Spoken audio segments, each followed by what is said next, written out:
તો આપણી સાથે છે જીનલ. જીનલ લગભગ આખું ચરોતર ઓળખ છે. જીનલ, થોડા સવાલ છે. હા. સૌથી અઘરું શું? વૃદ્ધાશ્રમમાં એકલું રહેવું. અને સૌથી સરળ શું છે જીવનમાં? સૌથી સરળ કશું છે જ નહીં. જિંદગીમાં સૌથી સરળ કશું છે જ નહીં. શું લાગે જીવનમાં સરળ શું હોઈ શકે? કશી વસ્તુ સરળ છે જ નહીં. તમને શું લાગે? તારા જીવનની અંદર સૌથી અઘરો સમય કયો હતો?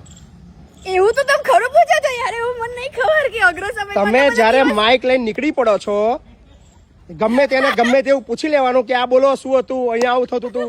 ગમે તેના માઇક લઈને ગમે તે પૂછી લેવાનું નહીં. ગમે તેવા પ્રશ્ન હોય તમને બી ખબર પડવી જોઈએ. ગમે તેના માઇક લઈને નીકળી જવાનું. આ એવા છે આ ચરોતરવાદની અંદર માઇક લઈને ગમે તેવા મન ફાવે પ્રશ્ન પૂછી નાખવાનો. પેલો બિચારો બોલી ના શકે. પણ મારો પ્રશ્ન એવું હતો નહીં. ટોપિક વાઇઝ જ હોય છે કે ભાઈ કોઈ ટોપિક ના હોય એવું કશું હતું છે? બિચારો કોઈ ભરી જાય એવા તમે સવાલ પૂછો છો તમે. ખોટી વાત છે કે જે ટોપિક હોય છે એ ટોપિક વિશે જો પ્રશ્ન એના આજુબાજુના જ પૂછતી હોય છે. હું કઈ બહારના પ્રશ્ન. સારા દિવસો સૌથી સારામાં સારો સમય કયો હતો? સૌથી સારામાં સારો સમય મને એવું યાદ નહીં કે સૌથી સારો સમય હતો કે કૌશિક સરકારી જવાબ આપવાનું ચાલુ કરી દો. સરકારી લોકો જો રહું છું તો સરકારી જવાબ મળવાના છે. મારા ઘરના થોડા મળવાના છે જવાબ. તારો ડ્રીમ શું છે?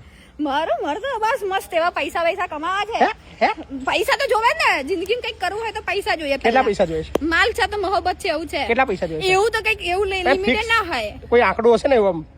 એવું તો કે મારી ઈચ્છા બધી પૂરી થઈ જાય. તારી ઈચ્છાઓ પણ પપ્પાનું દેશ વિદેશની યાત્રા કરાવી શકું, જાત્રા કરાવી શકું, એટલા પૈસા જોઈએ. કેટલા પૈસા તો અંદાજે? એ તો એવું મને પર્ટિક્યુલર આંકડો મને નહીં ખબર. કે બેની ઈચ્છા પતી જાય એટલે મારી ઈચ્છા એટલે દેશ વિદેશ ફરવાની છે એ પતી જાય એટલે આપડી. એટલે 1 કરોડમાં પતી જાય ને?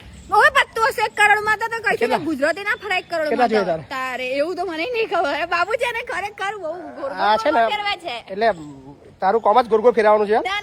ગમે તેના માઇક લઈને ગમે તેવું પૂછી નાખવાનું. આજે ખબર પડી જોઈએ કે ભાઈ સામેવાળા જયારે સવાલ પૂછે ને ત્યારે એની હાલત શું થતી હોય એને ખબર પડી જોઈએ. હું સામેવાળાને તૈયાર થવાનો પહેલા તો ટાઈમ આપું છું. 5 મિનિટ જેવો ટાઈમ આપું છું અને હું ટોપિક વાઇઝ પ્રશ્ન પૂછું છું કે આ ટોપિક છે ભાઈ અને આના રિલેટેડ છે તો તમારે એનો જવાબ આપવાનો છે. હું ડાયરેક્ટ આઈન ચલો વિડિયો બનાવી છે. એટલે એનો મતલબ પહેલા પેપર ફોડ નાખસ તું?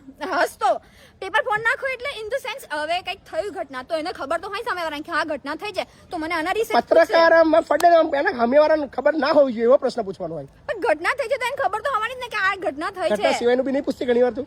એ તો પછી એ તો થોડું પોલિટિક્સ આવી જાય આપણામાં. એમે થોડું કે એમ તમે નહીં આમ ચાલુ કરી કે હું પોલિટિક્સમાં ઘાલી દીધી. તો આથી આપણે જીનલ મજા આવી એની સાથે વાતચીત કરવાની.